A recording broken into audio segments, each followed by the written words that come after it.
Hello hello hello hello. Are you ready? पढ़ने के लिए तैयार हो बच्चों? तो चलो आज अपन पढ़ते हैं फिर से। आज अपन पढ़ेंगे लेक्चर नंबर, बेसिकली अपना जो अपलोड होगा लेक्चर नंबर 6 होगा। हाँ या ना? Yes sir. तो लेक्चर नंबर 6 होगा ये अपना। और आप लोगों से रिक्वेस्ट है कि हमारे चैनल को ज़्यादा से ज़्यादा लोगों तक शेयर करें और सब्सक्राइब करें। हाँ या ना?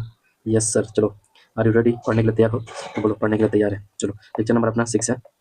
ठीक है, लेक्चर नंबर अपना आ रहे हैं। हाँ या ना? यस सर, 6 है।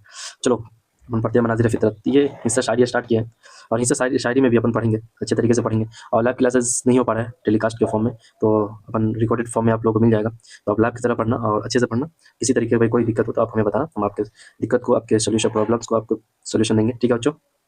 चलो अपन स्टार्ट करते हैं बेसिकली बच्चों यहाँ से मनाजिर फितरत। ठीक है, मनाजिर फितरत से देखेंगे मनाजिर फितरत के बारे में, क्योंकि रिकेप करेंगे। सबसे पहले चकबस्त का पूरा नाम पंडित ब्रजनारायण है। चकबस्त का अगर पूछ ले कि पूरा नाम क्या है तो उनकी पंडित ब्रजनारायण है। उनकी पैदाइश अगर पूछ ले कि कब हुई तो उनकी पैदाइश 1882 में फैजाबाद में। कहाँ पे? फैजाबाद में हुई। चकबस्त पेशे से वकील थे और उनका शुमार लखनऊ के मशहूर वकला में होता था। उनका शुमार कहाँ होता था? तो लखनऊ के मशहूर वकला में उनका शुमार होता था। हाँ या ना? Are you ready? Yes sir. चलो, पढ़ने के लिए तैयार हो तो बताओ। फिर आगे देखेंगे हम लोग। बुनियादी तौर पर नज़म के शायर थे, उन्होंने नए नए मौज़ूआत पर नज़म लिखे। बुनियादी तौर पे पंडित चकबस्त बरजनारायण जो है, चकबस्त का मतलब पंडित बरजनारायण वो क्या थे? तो बुनियादी तौर पर वो नज़म के शायर थे, उन्होंने नए नए मौज़ूआत पर नज़म लिखे। 1926 में फालिज के हमले पर में चकबस्त का इंतकाल हुआ। चकबस्त का इंतकाल कब हुआ? 1926 में फालिज के हमले में। हाँ या ना? Yes sir. चलो अपन तो अब मारूजी सवाल देखेंगे। कुछ मारूजी सवाल देखने के लिए तैयार हो तो चलो, मारूजी सवाल मतलब ऑब्जेक्टिव टाइप MCQs देखेंगे। हाँ या ना? MCQs। ठीक है। चकबस्त का इंतकाल किस बीमारी से हुआ? अगर पूछ ले आपसे कि चकबस्त का इंतकाल किस बीमारी से हुआ तो आप लोग बताने की कोशिश करेंगे चकबस्त का इंतकाल किस बीमारी से हुआ। ऑप्शन ए में फालिज, बी में हार्ट अटैक, सी में यरकान, डी में बुखार। तो सही आंसर हो जाएगा ऑप्शन नंबर 1 का सही आंसर आप लोग देने की कोशिश करेंगे बच्चों। तो चलो बताओ, 1 का सही आंसर हो जाएगा ऑप्शन नंबर ये हो जाएगा। क्या हो जाएगा? फालिज की वजह से। ये ऑप्शन नंबर है। हाँ या ना? Yes we are live now. Are you ready? चलो अपन देखेंगे फिर नेक्स्ट देखेंगे। निसाब में शामिल नज़्म मनाज़िर फ़ितरत मनाज़िर क़ुदरत के शायर कौन है? ऑप्शन ए में चकबस्त, बी में महरूम और सी में अहमद फराज और डी में आज़ाद। तो कौन है बेसिकली बच्चों? तो निसाब में शामिल मनाज़िर क़ुदरत के शायर कौन है? तो आप लोगों को पता होना चाहिए किसके बारे में अपन पढ़ रहे हैं। तो सही आंसर हो जाएगा ऑप्शन नंबर है चकबस्त। कौन है? चकबस्त। चकबस्त का पूरा नाम क्या था? 2018 में पूछा गया, 19 में, 23 में पूछा गया। तो ऑप्शन ए में पंडित दयाशंकर, बी में पंडित ब्रजनारायण और सी में नंद किशोर विक्रम और डी में जगन्नाथ। तो सही आंसर हो जाएगा option number B, Pandit Brajnarayan. Yes yes. Are you ready? चलो रेडी हो, पढ़ने के लिए तैयार हो बच्चों? तो आ जाओ। चकबस्त का इंतकाल कब हुआ? अगर पूछ ले आपसे कि चकबस्त का इंतकाल कब हुआ तो ऑप्शन में 1925, बी में 1926, सी में 1927, डी में 1928। तो सही आंसर आप लोग हमें बताने की कोशिश करेंगे। तो कब हुआ? तो 1926 में। ऑप्शन नंबर बी हो जाएगा, फालिज की वजह से हुआ। किस वजह से हुआ? अगर पूछ ले आपसे किस वजह से हुआ तो फालिज की वजह से। कब हुआ? तो 1926 में हुआ। कब हुआ? 1926 में हुआ। हाँ या ना? चकबस्त की पैदाइश कब हुई? चकबस्त के बारे में अगर पूछ ले आपसे कि उनकी पैदाइश कब हुई तो ऑप्शन ए में है 1881, बी में 1882, सी में 1883 और डी में 1884। तो सही आंसर आप लोग बताने की कोशिश करेंगे। फाइव का सही आंसर बताएंगे बच्चों। चकबस्त की पैदाइश कब हुई? तो 1882 में, 1882 में या 82 में, 1882 में उनकी पैदाइश हुई। हाँ या ना? यस। चलो आगे देखते हैं हम लोग। इस तरीके से हम लोग पढ़ेंगे ना कि अच्छे तरीके से पढ़ेंगे। Are you ready? पढ़ने के लिए तैयार हो बच्चों? हाँ या ना? चलो आ जाओ, आ जाओ पढ़ते हैं अपन। चकबस्त की कौन सी नज़म आपके निसाब में शामिल है? ऑप्शन ए में इंडिया गेट, बी में हम नजवान है, सी में मनाजिर खुदरत और डी में खराडनर क्या है? खराडनर। ठीक है, जो भी खराडनर। क्वेश्चन नंबर 6 का सेंस आप लोग हमें बताने की कोशिश करेंगे। तो 6 का ऑप्शन नंबर 6 का सही आंसर हो जाएगा ऑप्शन नंबर सी। ठीक है, मनाजिर कुदरत। कौन है मनाजिर कुदरत? ठीक है, शामिल नशाब नज़्म मनाजिर फितरत चकबस्त की कैसी शायरी की बेहतरीन मिसाल है? ऑप्शन ए में मंजरी शायरी, बी में तारीखी शायरी, सी में रूमानी शायरी और डी में सूफियाना शायरी। तो सही आंसर आप लोग हमें बताने की कोशिश करेंगे। ठीक है बच्चों, या सूफियाना शायरी या तारीखी शायरी। तो सही आंसर आप लोग बता। तो 22 में पूछा गया, 24 में पूछा गया और 25 में पूछा गया। तो इस तरीके से ये क्वेश्चन रिपीटेड क्वेश्चन है और आने के 100% चांसेस है। तो 7 का सही आंसर हो जाएगा ऑप्शन नंबर ए, मंजरी। मंजरी शायरी है। कैसी शायरी है? मंजरी। मनाजिर फितरत है मंजरी। मंजरी मतलब हुआ जो उन्होंने नजारा किया, उस पे चीज को देखा, उस चीज को उन्होंने पेश किया। हाँ या ना? Yes sir. चलो आगे देखते हैं अपन। हम्म, हम्म, चलो। देहरादून किस सूबे का सदर मकाम है? देहरादून के बारे में पूछा जा रहा है, ये किस सूबे का सदर मकाम मतलब स्टेट होगा। ऑप्शन ए में उत्तर प्रदेश, बी में हिमाचल प्रदेश, सी में उत्तराखंड, डी में हरियाणा। तो 8 का सही आंसर जो होगा बच्चों, आप लोग 8 का सही आंसर आप लोग हमें बताने की कोशिश करेंगे। देहरादून। चलिए 2023 में पूछा गया है, तो ऐसा ना हो कि हम्म, चलिए चलिए चलिए बताया जाए बच्चों, बता दें। देहरादून किस सूबे का सदर मकाम है? तो 8 का सही आंसर हो जाएगा ऑप्शन नंबर सी, उत्तराखंड का देहरादून। हाँ या ना? Yes sir. चलो आगे देखते हैं। चकबस्त किस पेशे से मुंसलिक थे? चकबस्त के बारे में अगर पूछ दिया जाए कि वो किस पेशे से मुंसलिक थे तो ऑप्शन में वकालत, बी में इबादत, सी में तिजारत और डी में ज़राअत। तो सही आंसर आप लोग हमें बताने की कोशिश करेंगे। चकबस्त किस पेशे से मुंसलिक थे? 9 का सही आंसर हो जाएगा ऑप्शन नंबर ए। क्या हो जाएगा ऑप्शन नंबर ए? वकालत से। किस पेशे से? वकालत से मुंसलिक थे। मुंसलिक मतलब लगा रहा ना उससे, उनका अपना पेशा था और प्लस शायरी भी, नज़म भी कहते थे, गजल भी कहते, जो भी हो।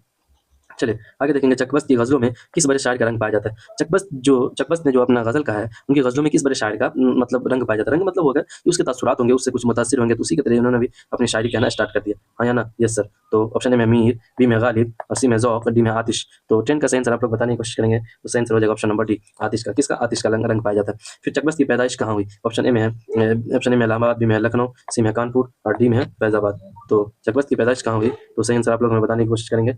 बच्चों, are you ready? Are you ready? पढ़ने के लिए तैयार हो? चलो, आर यू रेडी? पढ़ने के लिए तैयार हो तो बोलो यस सर। चकबस्त की पैदाइश कहाँ हुई? ऑप्शन ए में इलाहाबाद, बी में लखनऊ, सी में कानपुर, डी में फैजाबाद। तो 11 का सही आंसर हो जाएगा ऑप्शन नंबर डी हो जाएगा, फैजाबाद में। कहाँ पे हुई? फैजाबाद में। फैजाबाद कहाँ पे हुई? फैजाबाद में। Yes, are you ready? पढ़ने के लिए चलो, चकबस्त की पैदाइश कहाँ हुई? ऑप्शन ए में इलाहाबाद, बी में लखनऊ, सी में कानपुर, डी में। ये भी चकबस्त की पैदाइश कहाँ हुई? कहाँ? दो बार क्वेश्चन रिपीटेड है, 2024 में है, एक 2024। अच्छा, दो क्वेश्चन रिपीटेड है, फैजाबाद। चलो आगे बढ़ते हैं अपन। चलो बच्चों, आगे हम लोग देखेंगे, बेसिकली देखेंगे बहुत सारी चीज़ों को। हिस्सा शायरी से जब स्टार्ट किए हैं तो हिस्सा शायरी ही पढ़ेंगे ना, हिस्सा शायरी में भी बहुत सारी चीज़ों को पढ़ेंगे, है ना? Yes sir. चलो चलो, 13 नंबर क्वेश्चन देखते हैं हम लोग। 13 नंबर, क्वेश्चन नंबर 13 देखेंगे। जदीद नज़्म के आगाज़ का सिलसिला किससे शुरू हुआ? जदीद नज़्म जो है उसका आगाज़ का सिलसिला जो हुआ किससे शुरू हुआ? ऑप्शन ए में अकबर इलाहाबादी, बी में अल्ताफ हुसैन अली और सी में अल्लामा इकबाल, डी में जोश मलियाबादी। तो सही आंसर आप लोग हमें बताने, जदीद नज़्म के आगाज़ का सिलसिला किससे शुरू हुआ? 13 का सही आंसर हो जाएगा ऑप्शन नंबर, क्या हो जाएगा बच्चों? Option number B. किसका? ऑप्शन नंबर अल्ताफ हुसैन हाली से। किससे हुआ? अल्ताफ हुसैन हाली से हुआ। जदीद नज़्म के आगाज़ का सिलसिला जो हुआ किससे हुआ?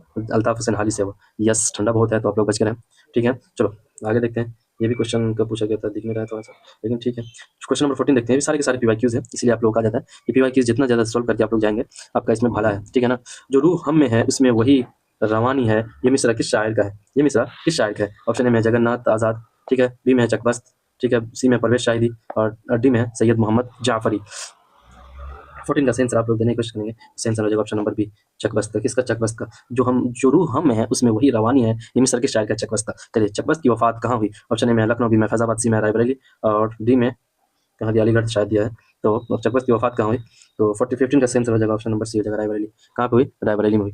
चलो, चकबस्त के बारे में अपन पढ़ लिए, पीवाईक्यूज, एमसीक्यूज सब। चलो अपन देखेंगे, अब हम लोग देखेंगे बच्चों, क्या देखेंगे? ये मुख्तसर तरीन सवाल देखेंगे कुछ, और उसके हम जवाबात भी देखेंगे। तो आप लोगों को पता होना चाहिए कि उसके जवाबात भी हैं, ठीक है? नज़म की मुख्तसर तारीफ कीजिए, आपको मिल जाएगा उसका आंसर। चकबस्त का पूरा नाम, चकबस्त का इंतकाल किस बीमारी में हुआ? चकबस्त का इंतकाल कब और कहाँ हुआ? ठीक है बच्चों, आर यू रेडी? पढ़ने के लिए तैयार हो? यस, तो बताओ। चलो, मुख्तसर सवालात। चकबस्त की हालत ज़िंदगी से अपनी वाकफियत कराएं, ठीक है? अपने निसाब में शामिल किसी नज़म के 2 शेर लिखिए। तब लिख देना, तवील सलात मनाज़िर, नज़्म मनाज़िर फितरत का खुलासा लिखिए। 2024, 15, 16 मतलब 14, 15, 16 सब में पूछा गया। इस तरीके के क्वेश्चन पूछने जाने की संभावना है। चकबस्त की नज़्म निगारी का फ़नी जायज़ा लीजिए। फ़नी जायज़ा मतलब उसके किस तरीके से, किस फ़न में उन्होंने लिखा है, ठीक है ना? यस, ज़ेर निसाब मनाज़िर फितरत या मनाज़िर कुदरत का मरकज़ी ख़याल पेश कीजिए। मरकज़ी ख़याल आप पेश कर देंगे कि उसमें क्या-क्या। अब मारूरी सवालात के कुछ आंसर हैं, देख लेना, और मुख्तसर तरीन सवालात के जवाबात देखेंगे। इसके जवाबात, यस, जवाब है बेसिकली, ठीक है बच्चों? तो आर यू रेडी? पढ़ने के लिए तैयार हो? तो देखो, नज़्म की मुख्तसर तारीफ़ यह है कि शायरी की एक अहम सिन्फ़ है जिसमें किसी ख़ास मौज़ू पर मुसलसल ख़यालात पेश किए जाते हैं। नज़्म में उन्वान का होना ज़रूरी है। नज़्म के अलावा, हाँ, अशआर फ़िक्री एतबार से एक दूसरे से मरबूत होते हैं। मतलब उसमें आगे कुछ छूटा हुआ है शायद। तो नज़्म में या नज़्म के अलावा अशआर फ़िक्री एतबार से एक दूसरे से मरबूत होते हैं। एक दूसरे से मरबूत मतलब एक दूसरे से मिले-जुले होते हैं। चकबस्त का पूरा नाम बर्ज नारायण, पंडित बर्ज नारायण था। बर्ज कोई पढ़ता है, कोई बुर्ज पढ़ता है, बुर्ज नहीं होगा, बर्ज ही होगा, बर्ज, ठीक है? और चकबस्त तखल्लुस करते थे। चकबस्त का इंतकाल फालिज की बीमारी में हुआ। कब हुआ? फालिज की बीमारी में। चकबस्त का इंतकाल रायबरेली में 2000 मतलब 1926 में, 1926 में हुआ। तो ये सारे के सारे शॉर्ट आंसर थे, मुख्तसर सवालात कुछ देख लें। चकबस्त का पूरा नाम पंडित बर्ज नारायण चकबस्त का तखल्लुस था। उनकी पैदाइश 1882 में, 18 हाँ यहाँ पे 1882 में फैजाबाद में हुई, लेकिन चकबस्त बचपन ही से में घर वालों के साथ लखनऊ चले आए। तो ये सारी चीज़ें हैं चकबस्त के बारे में, तो अपन पढ़ लिए। मुख्तसर सवालात के भी जवाब देख लिए बच्चों। Are you ready? 2 पेज आ गया है, कोई नहीं, 1 पेज हटा देते हैं अपन। लखनऊ आ गए, वहीं पर तालीम हासिल की और 1908 में बीए पास किया। 1908 में बीए पास करने के बाद आपने वकालत का इम्तिहान पास किया और लखनऊ में वकालत करने लगे। तालिब इल्मी के ज़माने से ही चकबस्त शायरी करने लगे थे, इसलिए वकालत के पेशे के साथ शायरी भी करते रहे और ज़िंदगी के आखिरी सांसों तक शेर व शायरी में मसरूफ़ रहे। 1926 में चकबस्त एक मुकदमा के सिलसिले में रायबरेली गए। इसी सफ़र में दिमाग पर फालिज का दौरा पड़ा, जीत के नतीजे में रायबरेली स्टेशन पर इंतकाल हो गया। तो ये चीज़ होती है, ज़िंदगी कहीं पे भी कभी भी ख़त्म हो सकती है, हाँ या ना? Yes sir. नज़्म के 2 अशआर मंदरज़ ज़ैल हैं। फ़िज़ाए कौन से? फ़िज़ाए कोह में ऐसी हवा समाती है, हाँ, बशर की रूह को राहत की नींद आती है, जुदा किसी से भी हस्ती का अपने राज नहीं, कुछ आबशार में और हम में इम्तियाज़ नहीं। इस तरीके से उनके शेर दे दिए गए। तवील सवालात हैं, उसके जवाब देखेंगे बच्चों। तवील सवालात। नज़्म शामिल निसाब, मतलब शामिल निसाब जो नज़्म है मनाज़िर फ़ितरत चकबस्त की एक खूबसूरत नज़्म है। चकबस्त की एक क्या खूबसूरत नज़्म है, शायर ने इस नज़्म को एक मखसूस पस मंज़र में तख्लीक किया। तख्लीक किया मतलब उसको बनाया अच्छे से उन्होंने, मतलब उस नज़्म को पिरोया है, या तख्लीक करना मतलब उस नज़्म को किस तरीके से मतलब ढाला है, ठीक है। शायद कि एक बार देहरादून के पहाड़ी के इलाके में सियाहत के लिए, सियाहत मतलब उन्होंने सफ़र किया, विज़िट किया, सियाहत के लिए गए थे वो। देहरादून सूबा उत्तराखंड का सदर मकाम भी है, मतलब उनका जो स्टेट है वही है, सदर मकाम इसको बोलते हैं। ये पूरा शहर पहाड़ी पर आबाद है, जिसकी अपनी सियाहती सियाहती मतलब जो होते हैं ना, हम सफ़र करते हैं, कहीं जाते हैं तो सियाहती हमें तो इफ़ादत है, ठीक है। और दूर दराज के सयाह यहाँ, सयाही पढ़ लीजिए अपनी, सयाहती सयाहती सयाह इसी को बोलते हैं।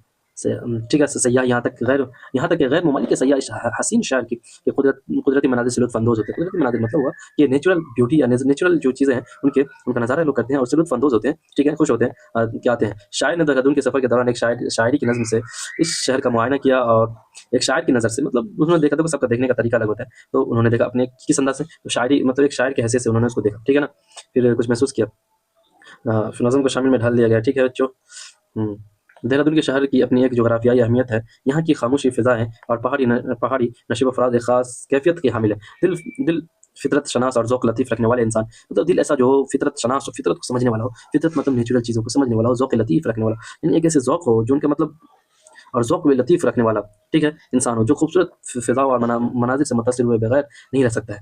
तो इसी तरीके से शायर अपने अंदाज़ को पेश कर, अपने अंदाज़ बयाँ उनका, और इसको इस माहौल के हर ज़र्रे में खुदा की कुदरत और उसका जलवा नज़र आए। इस शहर के पहाड़ों की खामोश फ़िज़ाएँ अपनी खामोश ज़ुबान से दावत नज़ारा देकर कह रही हैं कि अगर ज़ौक़ सलीम और लतीफ़ हो, तो अगर ज़ौक़ सलीम और लतीफ़ हो, इस वीराने में कुदरत के हसीन नज़ारों को बखूबी महसूस किया जा सकता है। ये सारी की सारी चीज़ें उर्दू शायरी में नज़्म की रिवायतों में पंडित ब्रज नारायण चकबस्त की खिदमत नहायत अहम है, बल्कि एक कहा जाए कि बेजा नहीं है। ये सब चीज़ें आप लोग पढ़ लेना, देख लेना, थोड़ा-सा लॉन्ग क्वेश्चन है। चलो, आगे अपन देखेंगे हम यहाँ से, फिर दूसरा नज़्म इंडिया गेट स्टार्ट करेंगे, ठीक है ना। ये भी देख लेना, स्क्रीनशॉट ले लेना।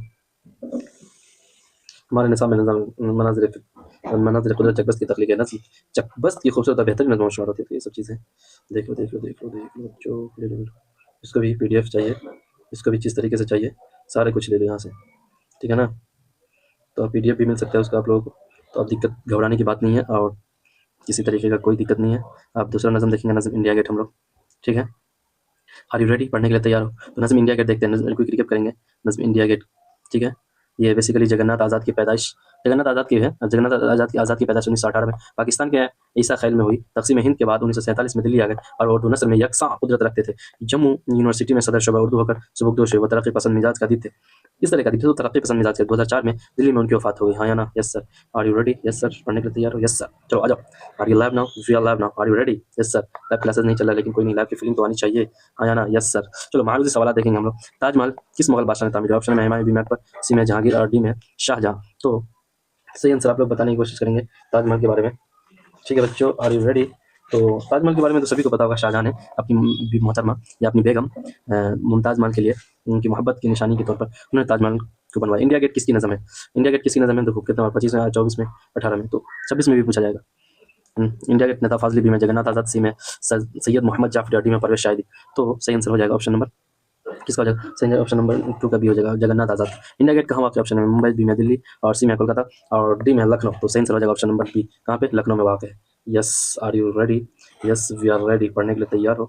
यस सर, पढ़ने के लिए तैयार है। चलो देखो, जगन्नाथ आज़ाद की पैदाइश कब हुई? ऑप्शन ए में 17, ऑप्शन ए में जो है बेसिकली ऑप्शन क्या है? ऑप्शन ए में 1917, बी में 1918, और सी में 1919, और डी में 1920। तो सही आंसर आप लोग हमें बताने की कोशिश करेंगे बच्चों। तो सही आंसर हो जाएगा उसका, क्या हो जाएगा सही आंसर? ठीक है, क्या हो जाएगा सही आंसर उसका? तो जगन्नाथ आज़ाद की पैदाइश कब हुई? 4 का सही आंसर, अरे कोई नहीं, 4 का जो सही आंसर हो जाएगा बच्चों, क्या हो जाएगा? 1920। 4 का सही आंसर हो जाएगा ऑप्शन नंबर बी, 1918। कब हुई? 1918। हाँ या ना? Yes sir. जगन्नाथ आज़ाद की कौन सी नज़म आपके निसाब में शामिल है? जगन्नाथ आज़ाद की कौन सी नज़म आपके निसाब में शामिल है? ऑप्शन में इंडिया गेट, बी में मनाज़िर फितरत, सी में क्राडनर, या डी में बिजली का खंभा। तो सही आंसर हो जाएगा option number A, India Gate. Jagannath Azad के कौन सा नज़म आपके निसाब में शामिल है? India Gate. चलो आगे बढ़ते हैं अपन। जगन्नाथ आज़ाद का ताल्लुक किस शहर से? ऑप्शन में बनारस, बी में ईसा खैल पाकिस्तान, और सी में लखनऊ, डी में दिल्ली। तो बच्चों आप लोग बताने की कोशिश करेंगे हमें, सही आंसर क्या हो जाएगा? तो 6 का सही आंसर हो जाएगा ऑप्शन नंबर बी। ठीक है, ईसा खाल पाकिस्तान। इंडिया गेट की तामीर किसने किया? तो चलिए बताएंगे बच्चों, इंडिया गेट की तामीर किसने किया? 2022 में या 2021 में पूछा गया। ऑप्शन ए में अंग्रेजों ने, बी में मुगल हुक्मरानों ने, सी में खलीजों ने और डी में शेर शाह ने। तो 7 का सही आंसर हो जाएगा ऑप्शन नंबर क्या हो जाएगा? 7 का सही आंसर ऑप्शन नंबर ए, अंग्रेजों ने कराया। देखो क्वेश्चन नंबर 8 है, जगन्नाथ आजाद तकसीम मुल्क के बाद दिल्ली कब आए? ऑप्शन ए में 1948, बी में 1947 और सी में 1949, डी में 1950। तो 8 का सही आंसर हो जाएगा बच्चों, कौन सा हो जाएगा 8 का सही आंसर? ऑप्शन नंबर बी हो जाएगा 1947 में। कब आए? 1947 में। कौन बड़े शायर जगन्नाथ के वालिद थे? मतलब कौन ऐसे बड़े शायर हैं जो जगन्नाथ के वालिद थे? ऑप्शन में ब्रज नारायण चकबस्त, बी में रतन नाथ चरसार और सी में त्रिलोक चंद महरूम और डी में दयाशंकर नसीब। तो 9 का सही आंसर हो जाएगा ऑप्शन नंबर सी हो जाएगा। क्या हो जाएगा? त्रिलोक चंद महरूम दे दिया, पता नहीं महरूम दे दिया कोई बात नहीं, महरूम ही पढ़ लो, त्रिलोक चंद महरूम। चलो क्वेश्चन नंबर 10 देखेंगे, ईसा खैल कहाँ वाक़ है? ऑप्शन ए में पाकिस्तान, बी में श्रीलंका मतलब श्रीलंका और डी में सी में हिंदुस्तान, डी में बांग्लादेश। सही आंसर हो जाएगा ऑप्शन नंबर ए। क्या हो जाएगा? पाकिस्तान में। कहाँ ईसा खैल कहाँ वाक़ है? पाकिस्तान में। आप लोगों को पता होना चाहिए। तरक्की पसंद तहरीक का आगाज़ कब? ऑप्शन ए में 1926, बी में 1936 और सी में 1940 और डी में 1956। तो 11 का सही आंसर आप लोग बताने की कोशिश करेंगे। तो 1936 में। तरक्की पसंद तहरीक कब आगाज़ हुआ? तरक्की पसंद तहरीक का आगाज़ कब हुआ? तो 1936 में। कब हुआ आगाज़? 1936 में। Yes, are you ready? Jagannath Azad ने किस मौजू में एमए किया? ऑप्शन ए में अरबी, बी में फारसी, सी में हिंदी और डी में अंग्रेजी। तो बच्चों बताओ किस नज़म में, किस मतलब जगन्नाथ आज़ाद ने किस मजमून में, किस सब्जेक्ट में क्या एमए किया, मास्टर्स किया मतलब? तो 12 का सही आंसर हो जाएगा ऑप्शन नंबर बी, फारसी में। किसमें? फारसी में। चलो आगे देखते हैं बच्चों, आज के तो कोई हिंदू नहीं पढ़ते उर्दू, पहले ज़माने पढ़ते थे। ठीक है, चलो जगन्नाथ आज़ाद को शायरी के अलावा किस चीज़ में महारत हासिल थी? ऑप्शन ए में नावल निगारी, बी में तहकीक और सी में शायरी निगारी, डी में दयाशंकर नसीब। जगन्नाथ आज़ाद को शायरी के अलावा किस चीज़ में महारत हासिल थी? ऑप्शन ए में नावल निगारी, बी में तहकीक, सी में शायरी निगारी, डी में दयाशंकर नसीब। ये तो कुछ है ही नहीं हो सकता। 13 का सही आंसर हो जाएगा ऑप्शन नंबर बी। किसमें? तहकीक में। तहकीकी काम करते थे वो। ठीक है, चलो आगे देखते हैं, मुहक्किक की हैसियत से जगन्नाथ आज़ाद क्या कहलाते थे? तो ऑप्शन में माहिर लिसानियात, बी में अल्लाह, चलो बी में माहिर इकबालियात, सी में माहिर सर सैयद और डी में है माहिर गालिब। तो 14 का सही आंसर जो होगा बच्चों, क्या हो जाएगा 14 का? तो 14 का सही आंसर आप लोग बताने की कोशिश करेंगे। सही आंसर हो जाएगा 14 का ऑप्शन नंबर बी, माहिर इकबालियात। ठीक है, और 14 का सही आंसर हो जाएगा। फिर आगे देखते हैं 15 का, जगन्नाथ आज़ाद का इंतकाल कब हुआ? ऑप्शन ए में 2004, बी में है 2005, सी में है 2006 और डी में 2007। तो जगन्नाथ आज़ाद का इंतकाल कब हुआ? तो 15 का सही आंसर 15 का हो जाएगा 2004 में। 2004 में हम लोग की पैदाइश हो गई थी लगभग। ठीक है, चलो मुख्तसर तरीन सवाल है, मुगल बादशाह शाहजहां ने ताजमहल क्यों बनाया, क्यों तामीर की? तो अपनी बीवी के लिए। ठीक है, 2023 में किसने पूछा? इंडिया गेट की तामीर किसने की? 2022 में पूछा गया। इंडिया गेट कहाँ है? ये भी पूछा गया 2022 में। तो सवाल समझने से इंडिया गेट में शायर ने जो कहा है सीधा जुमले में लिखे, जगन्नाथ आज़ाद जगन्नाथ आज़ाद से अपनी वाकफियत का इज़हार कीजिए। मतलब जगन्नाथ आज़ाद के मतलब अपनी वाकफियत का इज़हार करें। वाकफियत जो है, जो चीज़ उन्होंने उनके बारे में आपने पढ़ा है उनके, ठीक है, वो कलम बंद करना है। इंडिया गेट का खुलासा लिखिए। तो आप लोग लिख देंगे, उम्मीद करते हैं कि आप लोग बहुत अच्छे से होंगे। नहीं लिखेंगे तो हमें आपके लिए बता देते हैं। चलो ये तो मारूदी सवाल के कुछ आंसर है, मुख्तसर तरीन सवाल के कुछ आंसर हैं, वो देख लें आप लोग, इसके जवाब। मुगल, अरे हाँ या ना? यस सर, चलो आर यू रेडी?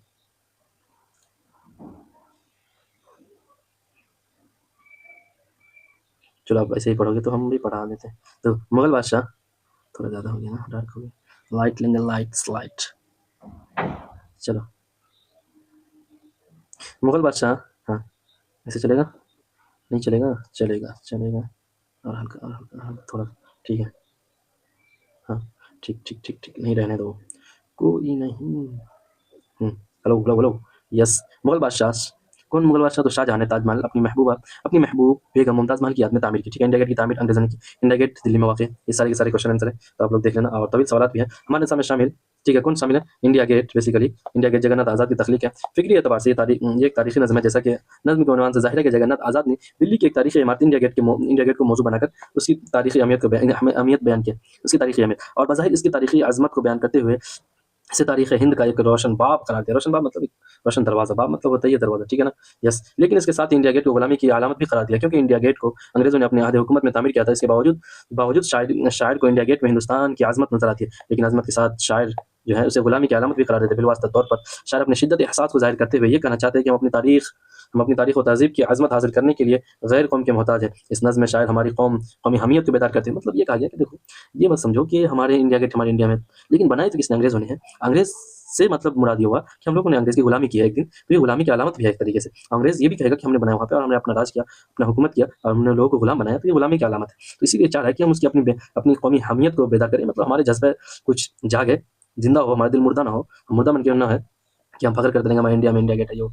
तो ये चीज़ है, वही कह रहे हैं पंडित भरत नारायण कि अपने आप को हम जगाने की कोशिश करें। ये कहना चाहते हैं कि इंडिया गेट को एक तारीखी यादगार के तौर पर तो गवारा कर सकते हैं, लेकिन इस पर फख्र नहीं कर सकते। फख्र नहीं करना, क्योंकि हमारा बहुत ज़्यादा नहीं बना है, ये तो अंग्रेज़ों का बना हुआ है। हम अंग्रेज़ों से मतलब ये है कि हम अंग्रेज़ों की गुलामी खटे हैं, बल्कि हमें इस फख्र के बजाय अपनी मसाइल पर संजीदगी से गौर करना चाहिए, ठीक है ना? कौमियत के तसव्वुर के लिहाज से नज़्म इंडिया गेट एक कामयाब नज़्म में शुमार किया जाता है, ये चीज़ है। फिर देख लो उर्दू शायर में जगन्नाथ आज़ाद की, ठीक है, उर्दू ये देख लेना अपना।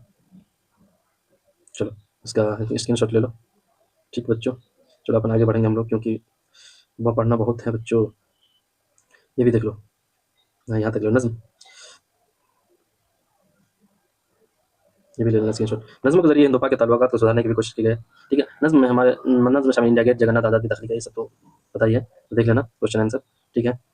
हम नौजवान हैं, एक और कर लेते हैं। चलो आर यू रेडी? चलो हम नौजवान हैं, हम नौजवान हैं, ठीक है। ये तीन तीन दिन करेंगे और जल्दी से अपना कंप्लीट करेंगे, क्योंकि अपन बहुत पीछे हैं बच्चों।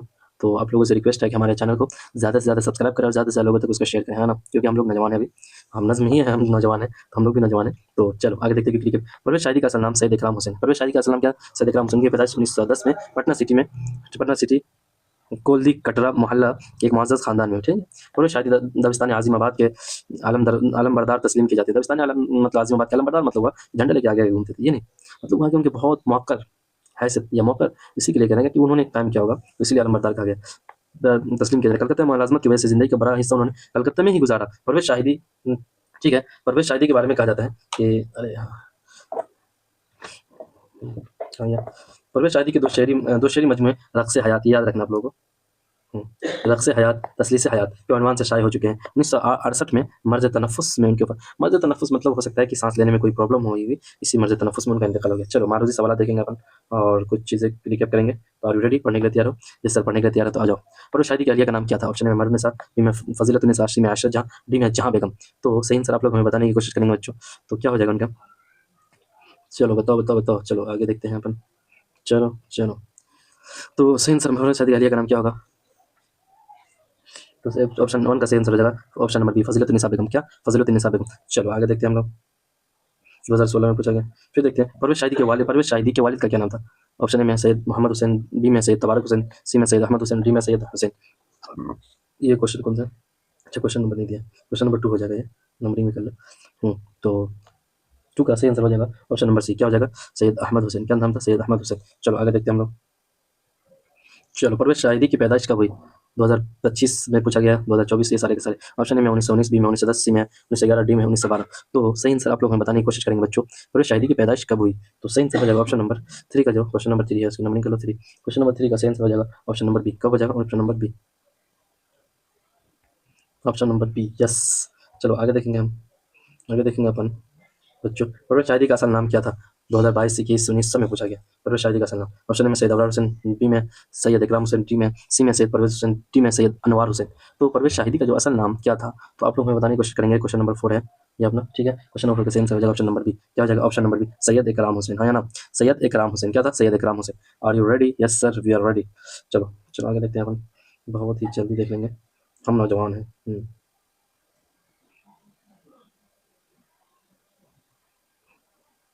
क्वेश्चन नंबर 5 है, हम नौजवान हैं किसकी नज़्म है? क्वेश्चन नंबर 5 हम नौजवान है। ऑप्शन ए में नदा फ़ाज़ली, बी में परवेज़ शादी, सी में चकवस्त और डी में है हम नौजवान है किसकी नज़्म है? तो डी में है सैयद मोहम्मद जाफ़री। तो सही आंसर हो जाएगा ऑप्शन हम नौजवान हैं किसकी नज़्म? आप लोग बताने की कोशिश करेंगे बच्चों। तो 5 का सही आंसर हो जाएगा ऑप्शन नंबर, क्या हो जाएगा? ऑप्शन नंबर बी, सही है ऑप्शन नंबर परवेज़ शादी का, ठीक है ना? चलो हम नौजवान हैं। फिर देखते हैं, आगे देखेंगे हम लोग। तस्लीस हयात किसका शेरी मजमू है? बहुत से दफ़ा पूछा गया, 2023 में, 22 में, 18, 22, 23 में सब में पूछा गया। तस्लीस हयात ऑप्शन में ए में अख्तर लिमान, बी में परवेज़ शादी, सी में चकबस्त, डी में सैयद मोहम्मद जाफ़री। तो तस्लीस हयात, ये जो क्वेश्चन नंबर 6 है बच्चों, क्वेश्चन नंबर कितना? 6 है। तस्लीस हयात किसका शेरी मजमू है? तो सही आंसर आप लोग बताने की कोशिश करेंगे। सही आंसर हो जाएगा ऑप्शन नंबर बी, किसका? परवेज़ शाहिदी का। हाँ या ना? Yes sir, are you ready? Yes sir, पढ़ने के लिए तैयार हो तो आ जाओ। चलो परवेज़ शाहिदी ने मुलाज़मत की शुरुआत कहाँ से की? ऑप्शन में कोलकाता, बी में पटना, सी में गया, डी में मुजफ्फरपुर। तो 7 का सही आंसर हो जाएगा ऑप्शन नंबर कहाँ से हो जाएगा? 7 का सही आंसर ऑप्शन नंबर ये हो जाएगा, कोलकाता से की, ठीक है। चलो आगे हम लोग देखेंगे, परवेज़ शाहिदी की कौन सी नज़म 2024 में या 2022 में पूछा गया? परवेज़ शाहिदी की कौन सी नज़म आपके निसाब में शामिल है? ठीक है, ऑप्शन में हम नौजवान है, बी में इंडिया गेट, सी में मनाज़िर कुदरत, डी में ख्वांडर। तो सही आंसर हो जाएगा 8 का सही आंसर हो जाएगा ऑप्शन नंबर ए, हम नौजवान है। ये परवेज़ शाहिदी की नज़म है और हमारे निसाब में शामिल है। हाँ या ना? Yes sir. चलो आगे are you ready? Yes sir. अब पढ़ने के लिए तैयार हो तो बताओ पढ़ने के लिए तैयार है? Yes sir.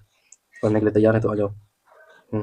चलो फिर देखते हैं हम लोग 2023 से 25 से पूछा गया परवेश शाहिदी की वफात किस बीमारी से? ऑप्शन में प्लेग, बी में मर्ज तनफुस, सी में टीबी और डी में सरतान। तो सही आंसर हो जाएगा ऑप्शन नंबर बी, मर्ज तनफुस से। किस मर्ज से? तो मर्ज तनफुस 9 का सही आंसर हो जाएगा ऑप्शन नंबर डी। चलो रक्सा हयात किसका शायरी मजमूआ है? ऑप्शन में नदा फाजली, बी में परवेश शाहिदी, सी में सैयद मोहम्मद जाफरी, डी में जगन्नाथ आजाद। तो 10 का सही आंसर हो जाएगा ऑप्शन नंबर क्या हो जाएगा? बी। सही आंसर हो जाएगा ऑप्शन नंबर बी। किसका? परवेश शाहिदी का। किसका? परवेश शाहिदी का। चलो हम नौजवान है क्या है? ऑप्शन में नज़्म, बी में गजल, सी में मरसिया, डी में मसनवी। तो 11 का सही आंसर हो जाएगा बच्चों। क्या हो जाएगा? 11 का सही आंसर आप लोगों को बताने की कोशिश करेंगे तो ऑप्शन नंबर ए हो जाएगा नज़म। नज़म। चलो ये आखिरी है तो जल्दी जल्दी कर लेते हैं, मुख्तसर तरीन सवाल देख लेते हैं। परवेश शाहिदी की पैदाइश कब और कहाँ हुई? ये देख लेना, आप लोगों को 17 में पूछा गया, आने के चांसेस है। फिर परवेश शाहिदी की किसी दो शेरी मजमूए के नाम लिखिए, तो आप लोग लिख देना रिकेप में जो कराए तो वहाँ से भी उसका आंसर भी दे दिए। 23 में पूछा गया, 21 में और 17 में। 17 20 तीन के साल मतलब 2-3 साल के गैप पे पूछा जाता है, तो 23 से 26 में पूछा जा सकता है। फिर देखो परवेश शादी का इंतकाल कब हुआ? 2024 में पूछा गया। तस्वीर से हयात की इशाअत कब हुई? 2025 में पूछा गया। हाँ या ना? मुख्तसर सवाल बिहार के 5 शुअरा के नाम लिखिए, आप लोग लिख देना, ठीक है। परवेश शायरी की शायरी पर 5 जुमले लिखिए, 2014 में पूछा गया। तवील सवाल नज़्म हम नौजवान का खुलासा लिखिए, ना लिख देना आप लोग। देखो कितने बार पूछा गया, 24 में, 17 में, 16 में, 14 में। तो याद रखना, पढ़ लेना 1-2-3 बार, याद हो सकता है आ जाए। फिर देखो मुख्तसर तरीन सवाल के जवाब। परवेश शादी की पैदाइश 1910 में पटना सिटी के लोधी कटरा में हुई। कहाँ पे? पटना। परवेश शादी के तो शेरी मजमूए दर्ज है। रक्स हयात तस्वीर से आया था, है ना? परवेश शादी का इंतकाल 1968 में हुआ, ठीक है। ये सारी की सारी चीज़ आप लोग को याद रखना है, हाँ या ना? Yes sir. चलो देखते हैं, तस्वीर से हयात की इशाअत आज़ादी के बाद हुई। तस्वीर से हयात की इशाअत मतलब पब्लिकेशन कब हुआ? तो पब्लिश हुआ आज़ादी के बाद। मुख्तसर सवाल बिहार के 5 शुअरा के नाम दर्ज हैं, ठीक है। 5 शुअरा के नाम दर्ज हैं, यहाँ पे दिया हुआ। चलिए कौन कौन है पहला शुअरा? 5 शुअरा के नाम जो दर्ज हैं सब में शाद अज़ीमाबादी, 2 में यगना चंगेज़ी, शाद अज़ीमाबादी, यगना चंगेज़ी, रासिख़ अज़ीमाबादी, कलीम आजिज़, परवेश शाहिदी। शाद अज़ीमाबादी, यगना चंगेज़ी, रासिख़ अज़ीमाबादी, कलीम आजिज़, परवेश शाहिदी। ये सारे के सारे जो बिहार के 5 शुअरा है, ठीक है। शाद अज़ीमाबादी के बाद, ठीक है, क्वेश्चन है, शाद अज़ीमाबादी के बाद बिहार के बड़े शुअरा में परवेश शाहिदी का भी शुमार होता है, ठीक है, जिन्होंने दबिस्तान अज़ीमाबाद के वक़ार को बहाल रखा। वक़ार मतलब उनकी जिस तरीके से उनका जो पहले हैसियत थी उनकी, उसको उन्होंने बहाल रखा वक़ार को, और मुल्क की सतह पर उर्दू शायरी में बिहार की नुमाइंदगी की। परवेश शाहिदी नज़्म और गज़ल दोनों में यकसा कुदरत रखते हैं। नज़्म और गज़ल दोनों में यकसा कुदरत मतलब दोनों को हैंडल कर लेते हैं। वो फितरी तौर पर शेर अदब का ज़ौक़ लेकर आए थे, चुनांचे उन्होंने 8 साल की उम्र में पहला शेर का इब्तिदाई शायरी में वो इकराम तखल्लुस रखते थे।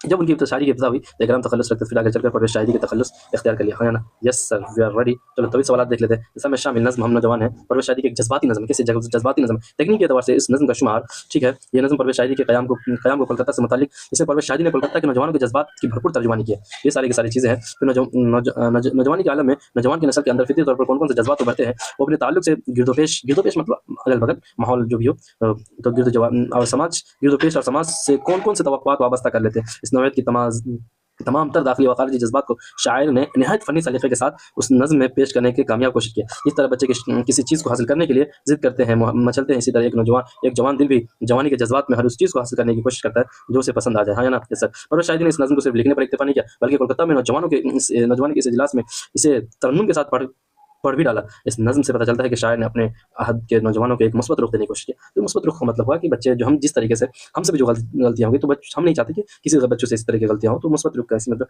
पॉजिटिव वाइब्स उससे मिलते हैं, ठीक है ना? तो चलो अपना यहीं पे अपना सफ़र आज का यहीं पे सफ़र का इख्तिताम करते हैं, और यहाँ तक आप लोग पहुँचे गए तो हमारे चैनल को सब्सक्राइब कर दें, और दोस्तों तक, भाइयों तक, सारे लोगों तक शेयर करना, सारे लोगों तक, ठीक है ना? सारे लोगों तक, जो पढ़े उनसे भी सब्सक्राइब करवाओ और जो ना पढ़े उनसे भी। Yes, are you ready? पढ़ने का तैयार हो? चलो तब तक के लिए ओके बाय, अल्लाह हाफ़िज़।